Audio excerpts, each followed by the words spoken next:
Hola, les damos la bienvenida a un nuevo capítulo de La vida hasta el final.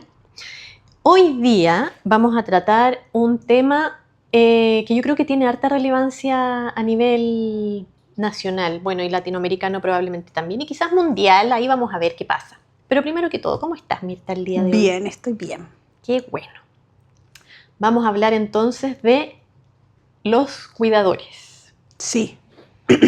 Sí, yo creo que es algo como de la realidad más latina, ¿o no? Puede ser.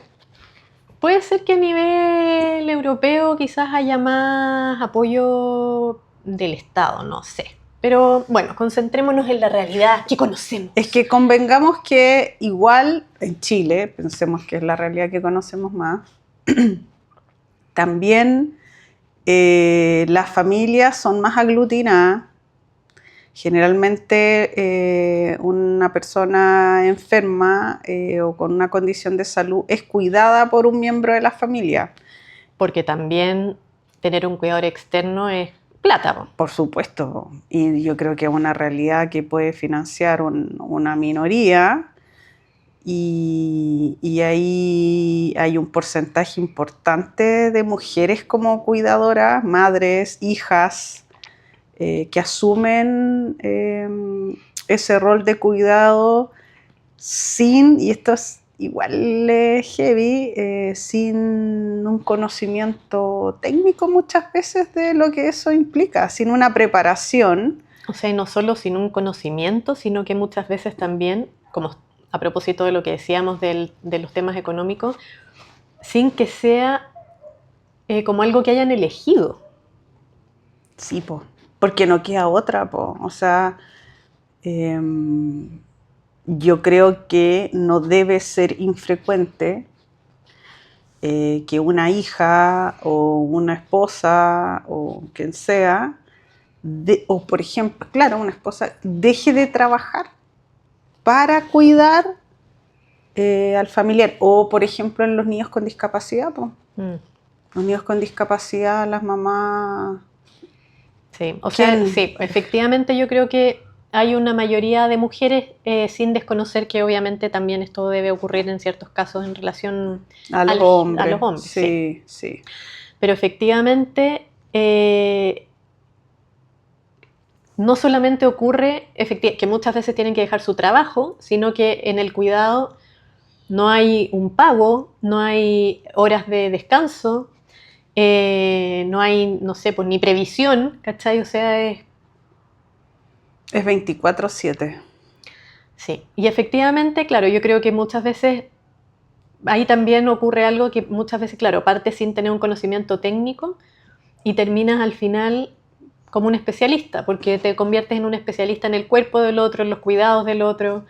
Sí, pues en entender las señales, no es que se pone así cuando pasa tal cosa, o esto no le gusta, por eso responde de esa manera, o hacerse muy experta en el tema farmacológico.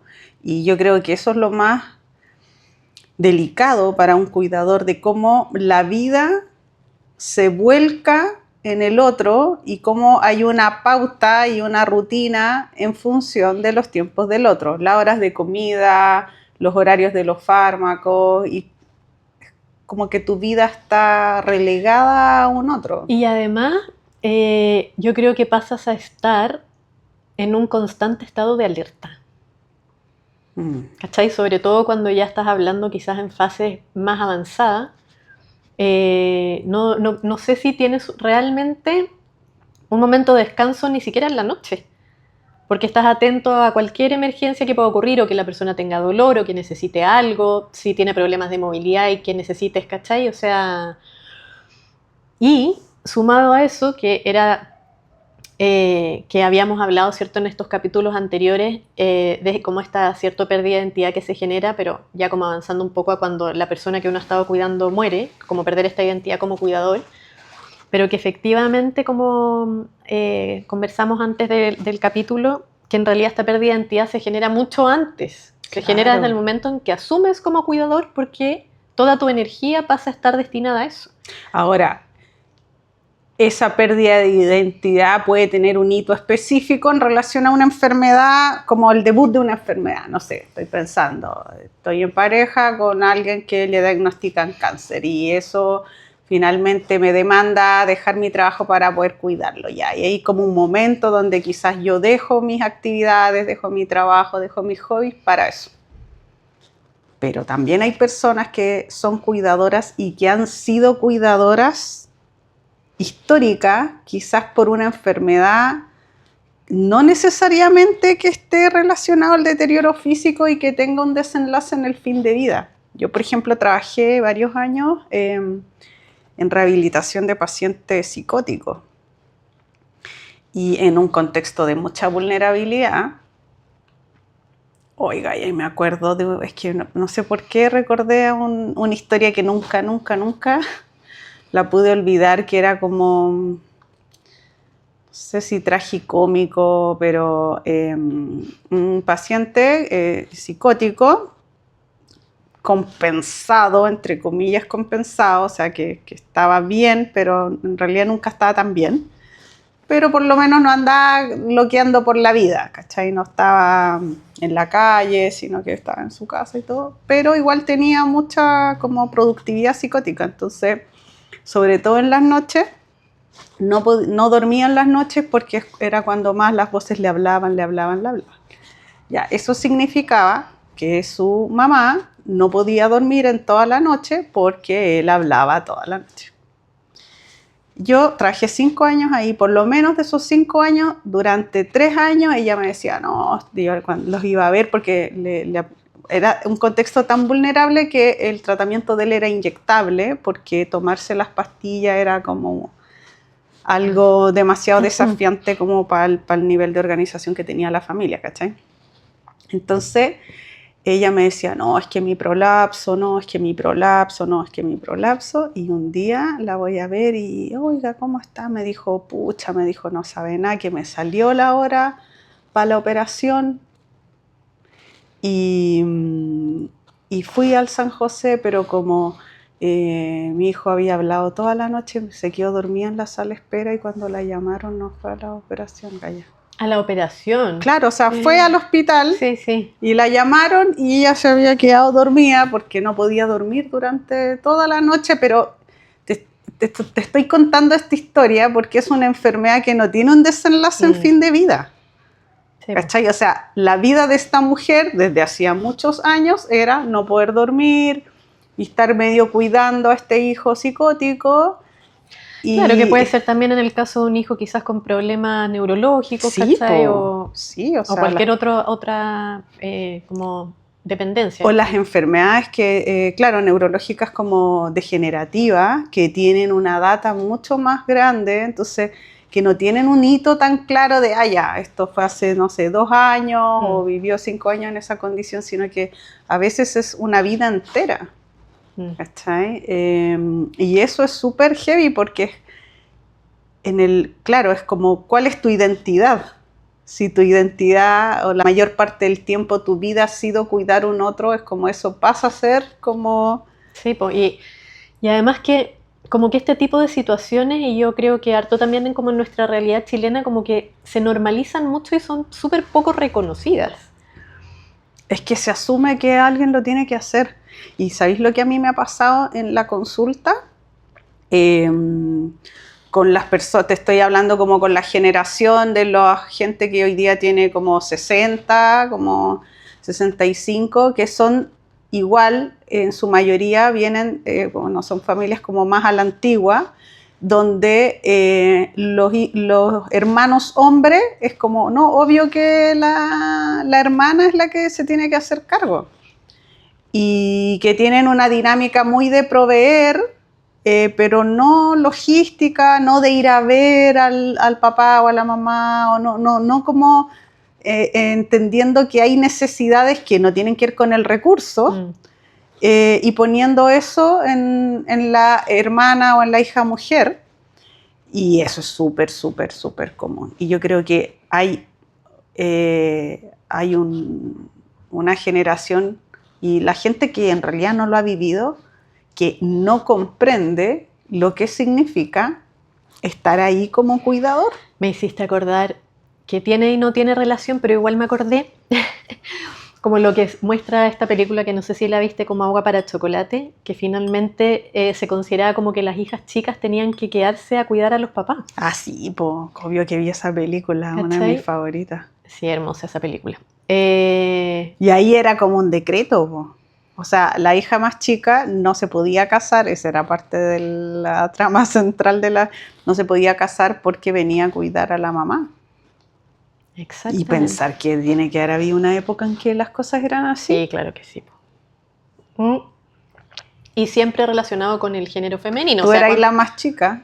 Ay, sí. Tú te hubiera tocado. Yo no. Sí, pues. Claro, ¿y cuándo iba a considerar que el hijo chico se iba a hacer cargo? No, pues esa cuestión impensada.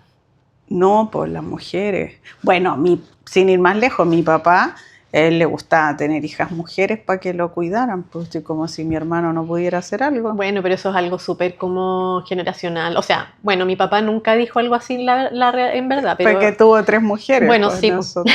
tuvo 3 mujeres, es verdad. Oye, pero ¿sabéis que también a propósito de lo que decías tú, de lo que le pasó a esta niña que se fue a operar? Yo creo que algo importante como informativo también es que los cuidadores, ahora por ley, tienen... Antes existía un artículo de la ley que señalaba que los mayores de 60 años y las personas con discapacidad tenían preferencia en atención de salud.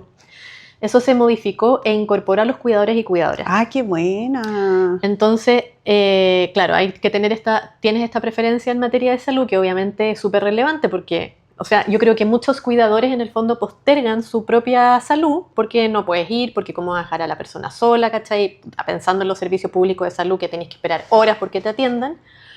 Esto igual viene a ser como un apoyo, ¿cachai? Ahora, no conozco la ley, pero creo que, no sé, por ejemplo, un poco en esta historia de el cuidado de un paciente psiquiátrico, ¿cachai? Que igual siempre la salud mental siempre avanza harto después, Sí. ¿cachai? Y que también el contexto sí, es súper heavy, ahí no hay algo físico, pero es lidiar, o sea, yo cuando trabajaba con pacientes psicóticos, sí.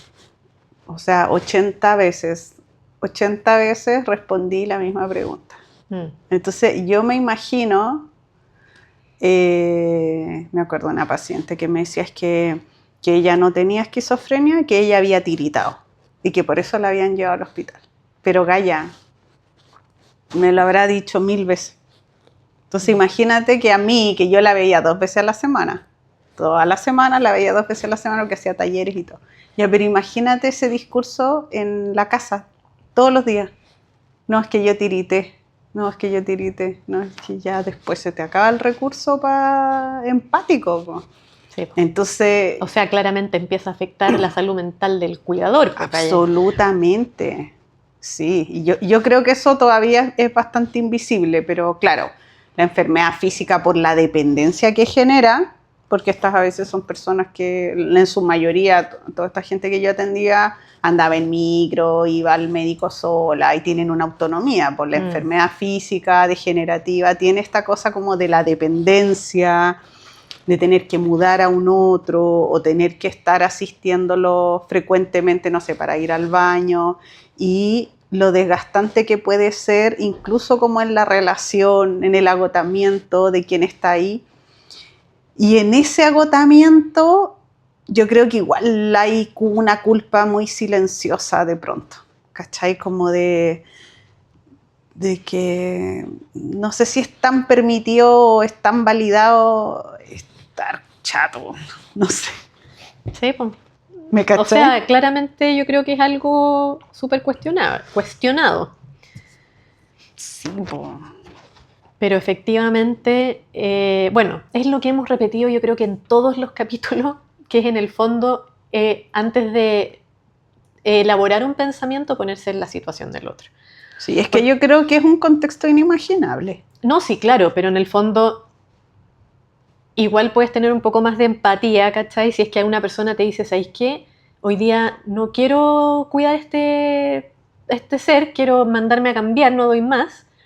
que tú digas como, tu primer pensamiento podría ser, oye, pero está enfermo, ¿cachai? O sea, ¿cómo tan inconsciente? A ponerte en el lugar un poco, que o sea, claramente no vas a poder ponerte totalmente en el lugar, pero, o sea, imaginarte que tú estés ahí 24/7 en esa realidad y que en algún momento sí te vas a poder sentir cansado y superado y chato y respirar, pues, Gaya. Sí, yo creo que es frecuente el no pedir ayuda. Yo creo que es lo que puede pasar un poco con la maternidad, que hay una lógica de que uno tiene que poder, porque ¿quién te está ofreciendo ayuda así como la maternidad? Igual yo creo que hoy día, pero yo creo que hoy día hay más conciencia, sí, pero igual a las mujeres se les...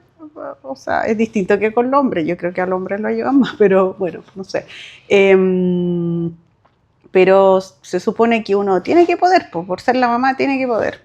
Yo creo que a veces uno como cuidador también sin querer entra en esa dinámica y cuesta pedir ayuda, posiblemente porque no se da cuenta tampoco de que la necesita y de lo relevante que es como este límite respecto como de mi propio espacio, porque creo que cuando uno cuida, estoy recordando el momento, no sé, en que nació mi hijo, que fue como un momento muy crítico de estar abocado todo el tiempo a un otro y que yo sentía que no tenía tiempo para pensar. Como que no tenía tiempo para pensar. Igual de repente es bueno eso. No pensar, en mi caso sí. Pero igual, pues como cuando conversáis contigo misma, era como, bueno, eso. Yo creo que, ahí se me fue un poco la onda, pero, ya. Que creo que el tema de pedir ayuda. Ahora, yo creo que las familias tienen que considerar que eso, porque a veces la gente que está afuera, ¿cachai? Que le resulta desde la distancia todo muy fácil y puede dar consejos y te dice, oye, pero avísame cuando necesitas.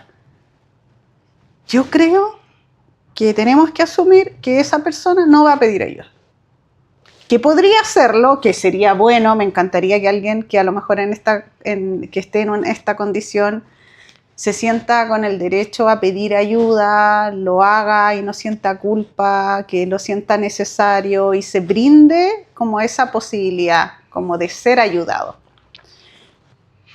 Pero creo que el llamado más importante es para quienes rodean a algún familiar o amigo conocido que esté como cuidador y que por favor asuma que esa persona, aunque esté cansada, sienta culpa, lo que sea, no va a pedir ayuda.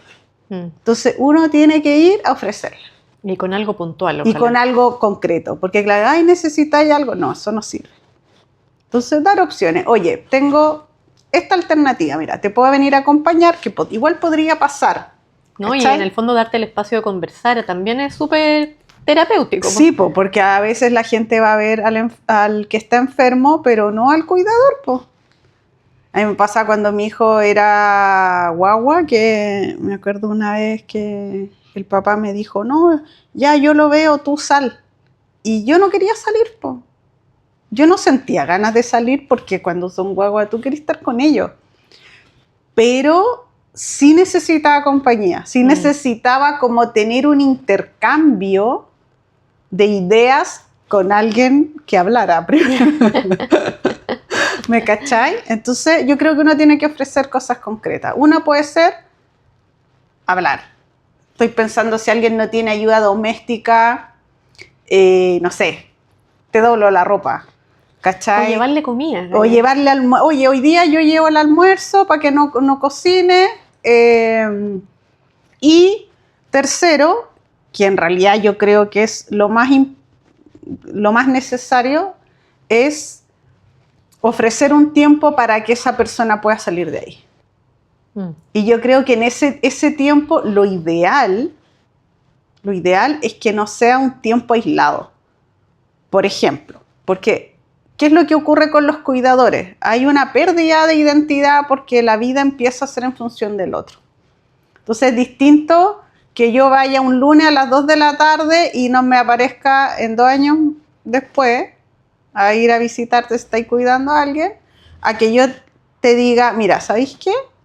yo todos los lunes a las 3 de la tarde me voy a hacer cargo hasta las 6. Y que la otra persona tenga la posibilidad de tener una actividad, porque en el fondo, Exacto. ¿cachai? También yo creo que debe pasar, Una actividad de autocuidado, po.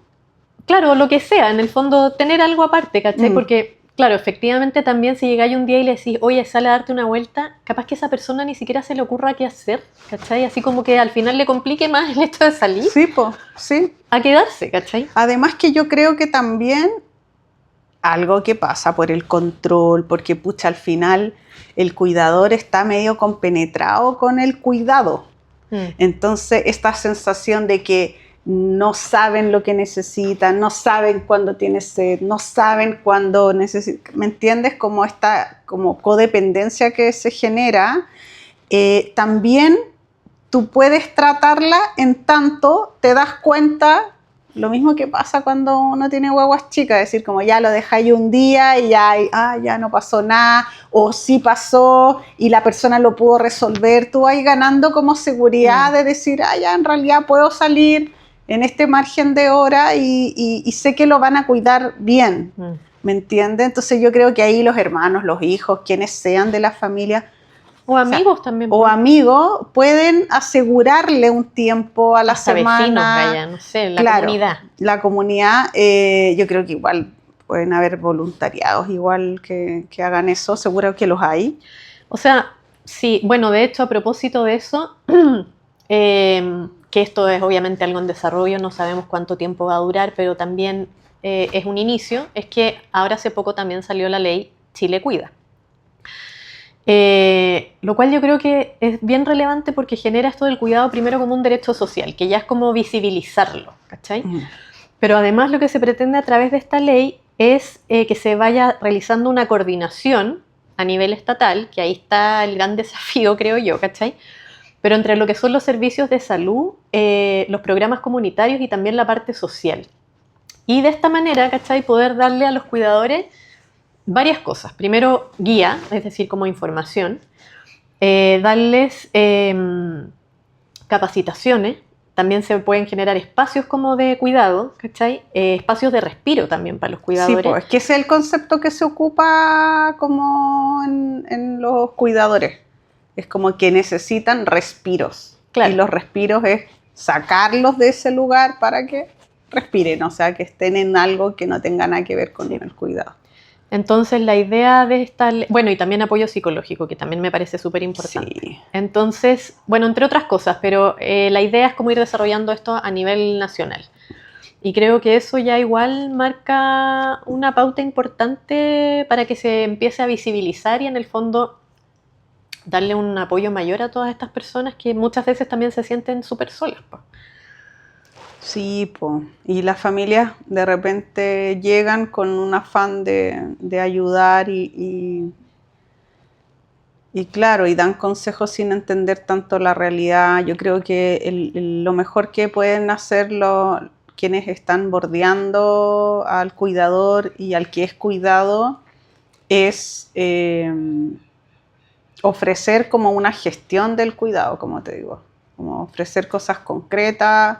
Ojalá que sean estructuradas en el tiempo y que brinden posibilidades al cuidador de hacer algo que sea relevante para sí mismo.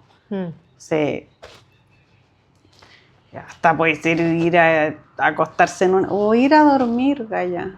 O verse una película y a lo mejor en la misma casa, ¿cachai? Sí, pero sentir que es un momento en el que el otro no depende de ti.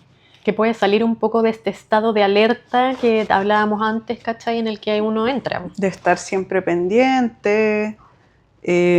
O también puede ser, pucha, que a lo mejor ese lunes a las 3 de la tarde que llega, tú puedes comprometerte con una actividad que sea importante para ti, no sé, hacer clases de algo, ¿cachai? Que tenga que ver con un hobby o a lo mejor con un área de interés de esa persona y sea un espacio de autonutrición, ¿cachai? Que creo que es lo que se pierde muchísimo cuando hay una dedicación exclusiva a un otro. Sí. Sí, bueno, hay algo que quería agregar a propósito de lo que decía antes, por si la gente no lo sabe, viste que te decía que ahora la ley otorga como esta preferencia a los cuidadores en atención de salud. Eso lo encuentro genial. Sí, entonces, ahora, para que esto ocurra, lo más probable es que en este servicio de salud te muestren, o sea, que tú puedas mostrar tu calidad de cuidador, porque tú, ¿cachai? Que si no cualquiera podría llegar a la fila, ¿cachai? Yo soy cuidador y como pasa a veces en Chile, tú sabes. Y eso, echa la ley, echa la trampa. claro, entonces ahí el Registro Nacional de Hogares, o Registro Social de Hogares, siempre le cambio el nombre, pero la gente probablemente me va a entender. Tú tienes una credencial. Sí, pues debe ser con credencial. De cuidador. Así es que y eso me imagino que también se va a vincular con esto de la ley Chile Cuida para poder optar a todos estos como beneficios que se vayan generando. Claro, porque debe tener otros beneficios asociados, pues no solo el tema del turno en el... O sea, todo lo que señalaba antes, pues de los servicios que quieren prestarle a los cuidadores para poder en el fondo facilitarles un poco la tarea y alivianarles un poco lo que significa la carga de este papel. Sí, es que yo creo que eso en algunas realidades como social, en algunas comunas, es súper frecuente que alguien esté como cuidador, que alguien tenga que trabajar para cuidar a alguien. Claro, con lo que eso implica, pues de que decíamos que muchas veces la gente tiene que dejar de trabajar, no tiene entonces una entrada económica y bueno, eso va generando un loop de muchas cosas. Ok, claro, porque a veces también entre lo que ganáis trabajando y lo que tenéis que pagar para el cuidado, con lo que significa también... Que haya una persona que no conoces y que es extraña, bueno, que probablemente tampoco vaya a estar tranquilo, no sé, pues ahí hay muchas aristas. O sea, por ejemplo, en el caso del autismo severo, que igual las mamás tienen que, o sea, claro, pueden, si podéis pagar y trabajar y tener un sueldo que te permita pagar, chuta, genial, pero muchas no pueden porque al final necesitáis tener a una persona toda tu jornada laboral ahí, son niños súper dependientes y que a veces es rudo para las mamás amando a sus hijos el cuidado. Imagínate para alguien que como cuidador que también de repente la gente renuncia, no quiere ir, como esa inestabilidad en la persona que cuida, o también lo que pasa a veces con estos niños es que igual ellos son súper sensibles al estrés del que los está cuidando, pues. Entonces como chuta, darte cuenta que en realidad no está tan bien o se está agitando más porque posiblemente porque ya la dinámica con el cuidador no está siendo tan buena. Y yo creo que al final muchas mujeres dicen, ya, sabéis que corto por lo sano. Y fíjate que a propósito de eso, bueno, cuando mi papá tuvo el accidente y llegamos a la casa con esta clínica domiciliaria, desde la clínica lo primero que me dijeron fue como que en el fondo había mucha rotación de personal en este campo, ¿cachai? Entonces que teníamos como que hacernos la idea de que iba a ser muy difícil como lograr un equipo que fuera estable porque... En el tiempo. En el tiempo, ¿cachai? Y eso...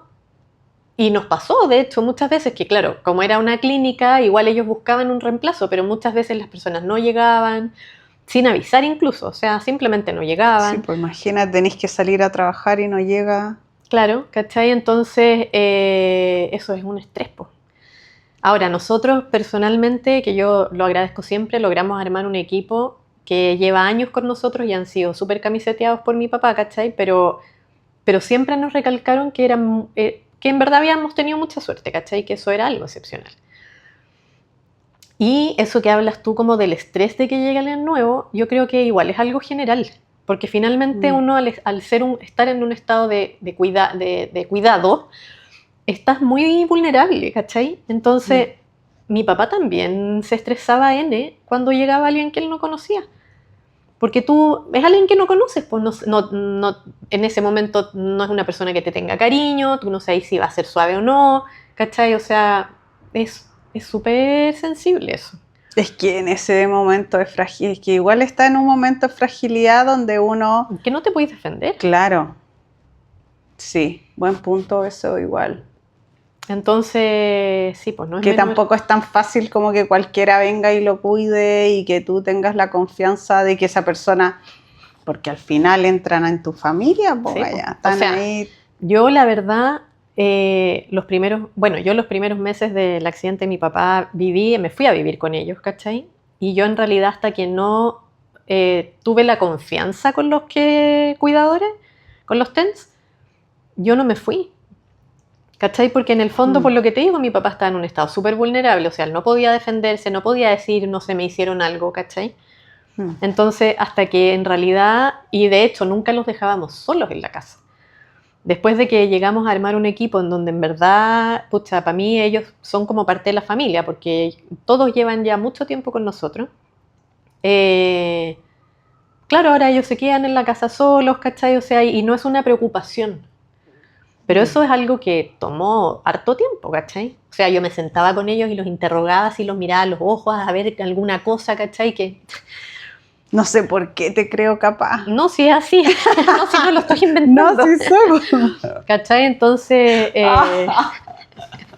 Con una lupa, con una así. luz, sí, tal cual. Y claro, yo creo que ellos pues, se pueden haber sentido un poco interpelados, o sea, nunca fue en mala onda, ¿cachai? Pero yo tenía que saber quién Y era te la ponía persona. ahí tu traje de jueza. Ah, Claro, ya. y llevaba ahí el... Sí, Una peluca antigua. Ya. Empiezo a imaginarme ya toda la escena. ¿cachai? Entonces, porque claro, pues una persona que entra a tu casa, Sí.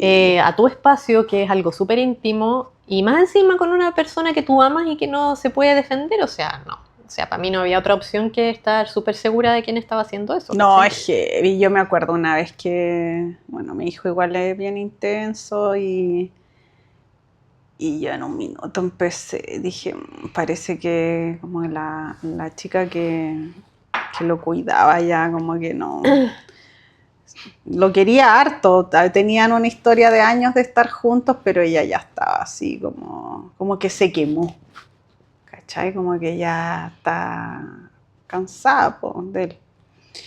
Y, y yo lo empecé a intuir, como que sentía así de guata que...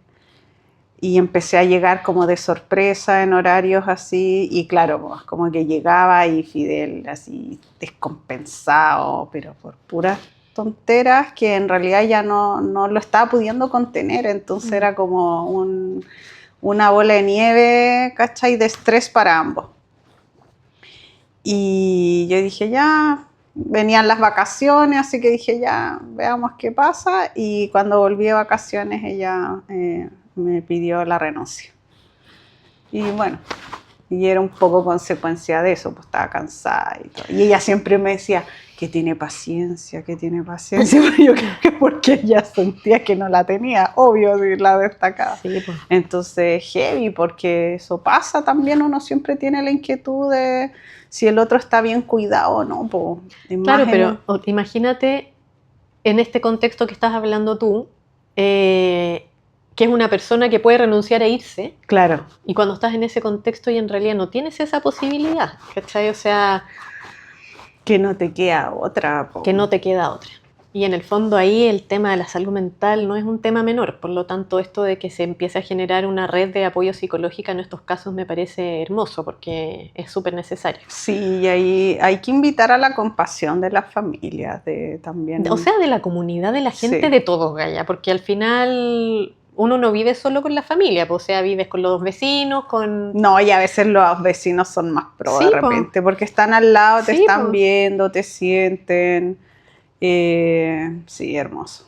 sí, Sí, hay que recuperar eso, eso. porque yo creo que en algunos lugares se ha perdido un poco, pues no, ya no todos tienen como esta dinámica de la vida de barrio, o a veces la vida en los mismos departamentos hace que la gente esté un poco Pero yo creo desconectada. que uno puede alimentar eso, Sí, ¿cachai? O sea, yo, por ejemplo, acá en el piso con mis vecinos, igual tenemos como una red, ¿cachai? Ahora, por ejemplo, mi vecina se fue a la playa y me dejó las llaves para que se las pase a su nana que viene el martes, ¿cachai? O sea, son pequeños detalles que mm, finalmente igual hay un apoyo con las personas que uno tiene alrededor. Y eso yo creo que uno debería alimentarlo en todo aspecto.